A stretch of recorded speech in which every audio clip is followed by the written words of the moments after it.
I thought you might want to hear the words of the chalice lighting again.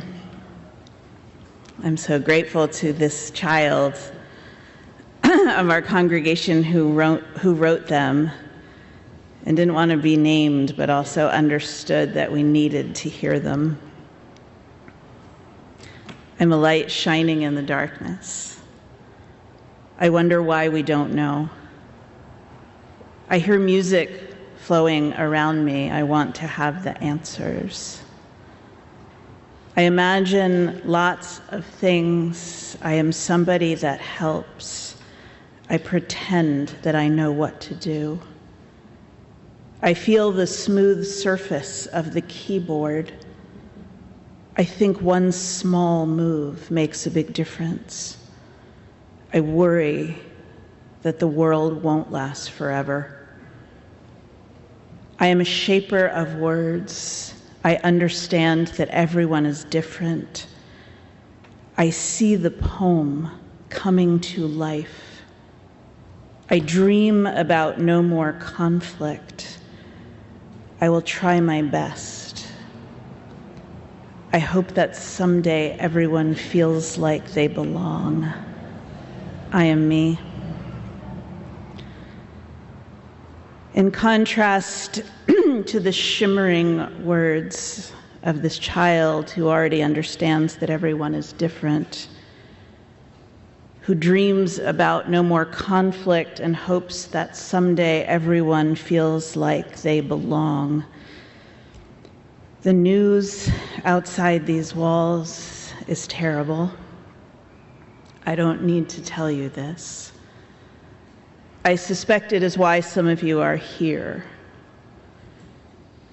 The intensity of the contempt and division in our country, the weekly assaults on the rights and the very humanity of trans people and immigrants, the dismantling of social programs that took decades of care to create, the stripping of funds from agencies doing critical work, and of course the violence, and the rhetoric of hate which fuels ever more violence. And so we come to this room, filled with sunlight and beautiful music, and the sounds of children's voices. We come to this room where we use poetry as sacred text, where tears are so common there are tissue boxes everywhere. We come to be reminded that all is not lost, that compassion is not weak, and that the sorrow and outrage we may be feeling so often these days is inseparable from our love. Our sorrow and outrage is because we love. But what are we to do with that sorrow and outrage? What can we possibly do that can make any real difference? As I have told you before, probably numerous times, I don't have a lot of answers for you, but I do have hopes and beliefs. And I hope and believe that practicing the values of this beautiful faith matters. I hope and believe that practicing courage, kindness, inclusion, generosity, and compassion matters. I hope and believe it matters that we resist dehumanizing others. These are some hard values to hold on to right now, which is why we can only practice them. But if we do practice them, I hope and believe we will get through this time in the life of our country. I also believe it matters where we place our attention, and that it will help to be less connected to social media and more connected to communities, such as this one, where our hope is fed and where we are asked to be brave and kind. I told the kids earlier that our church is a life school, and Ada said, we are here to teach how to be kind to the world. We are indeed here to both teach and learn how to be kind to the world and to call each other back to that kindness again and again. We are here to ground ourselves in the values of our faith so that they will hold us. We are here to grow our resilience, which is not just a personality trait, but something we can learn and strengthen. We are here to learn or to relearn to find joy in the small things, which is almost always where joy lives. We are here to sharpen our senses of humor because we know that laughter saves us. We are here to become braver, knowing that courage looks different for each one of us. And finally, we are here to discover and then do whatever it is we can do. Because as the poet Joy Harjo tells us, we all have a part in shifting the story. So that is our syllabus and our curriculum for the year ahead.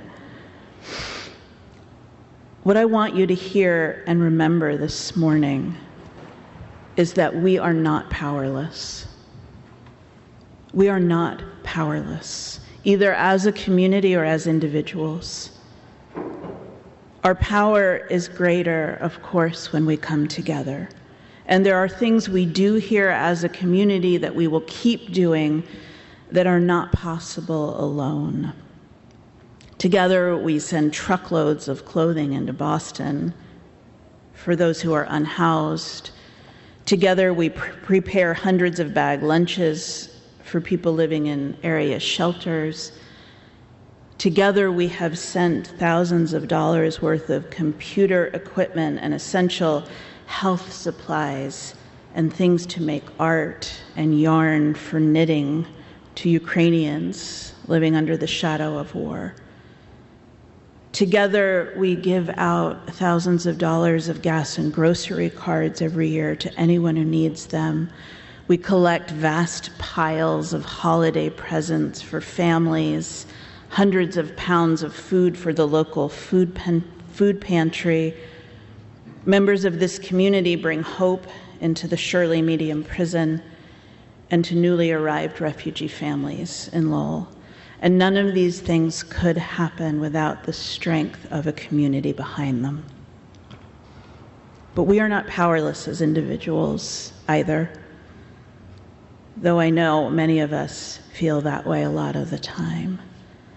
But all of these beautiful projects started with an idea, and with a person who had that idea and believed in it enough to give it their time and attention and dared to ask others to believe in it too. Sometimes we have no idea how we are shifting the story. We don't know when a word or a smile or a small act of kindness that we forget almost as soon as we've done it will have an impact on someone. So that's another reason to be as kind as possible, as often as possible, because our kindness may have ripples that we will never know about. But right now, I believe we need to be as intentional as we can be, as clear as we can possibly be. What is the story I am trying to shift? And how can I shift it? Maybe it is our own story that needs to shift in some way before anything else. A story that we are not good enough or there's nothing we can do to make a difference. A story about how we are too old or too young or too overwhelmed or too something to have an impact on someone else's life. But these are not true stories. Because as the poet Rosemary Watola Traumer reminds us, the world is changed one kind act, one true word, one long laugh at a time. The American writer, historian, and activist Rebecca Solnit, who writes extensively about hope and social change movements, believes, based on her study of history, that change, including sweeping social changes such as the dismantling of the Berlin Wall, are created through thousands of tiny actions taken by countless numbers of people, and it all adds up. She believes that social change is like people pushing against a blocked door. It feels hopelessly stuck until the moment it doesn't.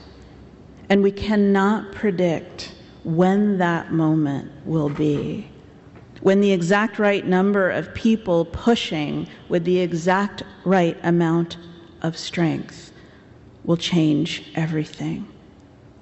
And so we have to keep pushing, and we have to keep inviting people to push with us. I've been reading her book, her new book all summer. It's called No Straight Road Takes You There, Essays for Uneven Terrain, and it's a powerful book, and you'll no doubt be hearing more from it this year. But in the introduction, Solnit quotes the late poet Audre Lorde, who wrote, "To refuse to participate in the shaping of our future is to give up. Do not be misled into passivity, either by the false security of, oh, they don't mean me, or by the despair of there's nothing we can do. Each of us must find our work and do it." Last spring, Reverend Megan Lyons and I did a pulpit swap, and I preached in Harvard. And when she was preaching here, she told you a story about a teacher finding her work and doing it. And when I read Megan's sermon after that Sunday, I was so moved by this story. So I went looking for the source because I knew I wanted to tell it to you again. The story was written by the writer Glennon Doyle. It was published on her blog in 2014, and in less than one day it was shared more than 1 million times. And it's a story about her son Chase's 5th grade math teacher. And Glennon Doyle told the story this way. "A few weeks ago, I went into Chase's class for tutoring. I'd emailed his teacher one evening and said, 'Chase keeps telling me that the stuff you're sending home is math, but I'm not sure. I believe him. Help me, please.' So the teacher emailed right back and said, 'No problem. I can tutor Chase after school anytime.' And I said, 'No, not him, me.' And that's how I ended up standing at a chalkboard in an empty 5th grade classroom, staring at a row of shapes that Chase's teacher kept referring to as numbers. I stood at the chalkboard while she sat behind me, perched on her desk, using a very soothing voice to try to help me understand the new way we teach long division. Luckily for me, I didn't have much to unlearn, because I never really understood the old way we taught long division. You can see this is a woman after my own heart. She writes, "It took me a solid hour to complete one problem, but I could tell that Chase's teacher liked me anyway. She used to work with NASA, so obviously we have a lot in common." Afterwards, we sat for a few minutes and talked. We talked about shaping young hearts to become contributors to a larger community. We talked about our mutual dream that those communities might be made up of individuals who are kind and brave above all. And then she told me this: She told me that every afternoon she asks her students to take out a piece of paper and write. Every Friday afternoon, she asks her students to take out a piece of paper and write down the names of 4 children with whom they'd like to sit the following week. The children know these requests may or may not be honored, and she also asks the students to nominate one student whom they believe has been an exceptional classroom citizen that week. All ballots are privately submitted to her. And every single Friday afternoon after the students go home, Chase's teacher takes out those slips of paper, places them in front of her, and studies them. She is a mathematician, after all, so she looks for patterns. Who's not getting requested by anyone else? Who doesn't even know who to request? Who never gets noticed enough to be nominated? Who had 1 million friends last week and none this week? You see, Chase's teacher is not actually looking for a new seating chart or for exceptional citizens. She is looking for lonely children. She is looking for the ones who are struggling to connect.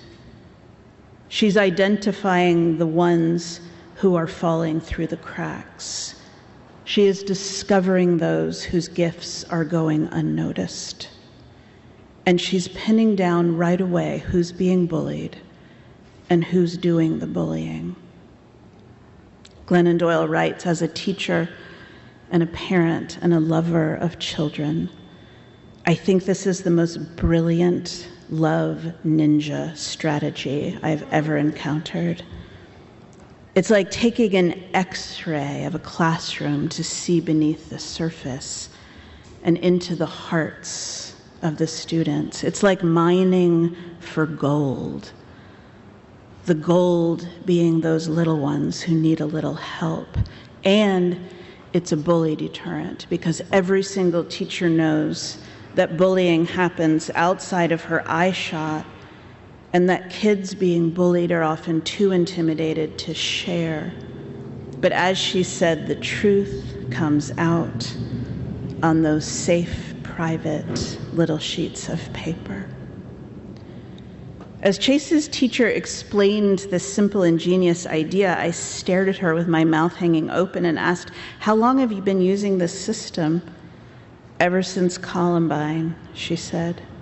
"Every single Friday afternoon since Columbine." This brilliant woman watched Columbine, knowing that all violence begins with disconnection.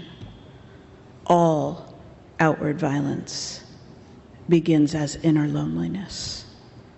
She watched that tragedy knowing that children who aren't noticed may eventually resort to being noticed by any means necessary. And so she decided to start fighting violence early and often and with the little world within her reach.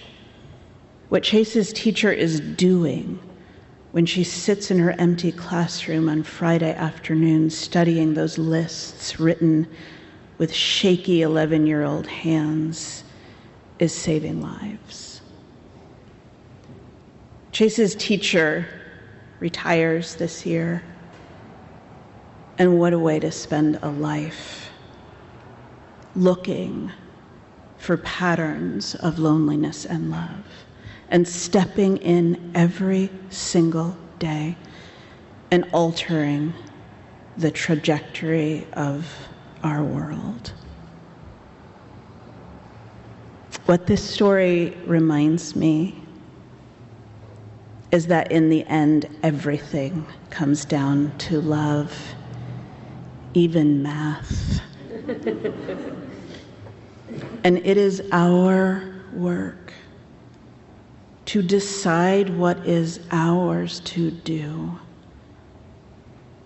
what is ours to love enough that we are willing to act for that love. Nikita Gill writes, they say the heart is a muscle. which is to say its strength relies on how much you use it, which is to say the more you love, the stronger it gets, which is to say that to risk loving deeply is the most powerful thing you will ever do.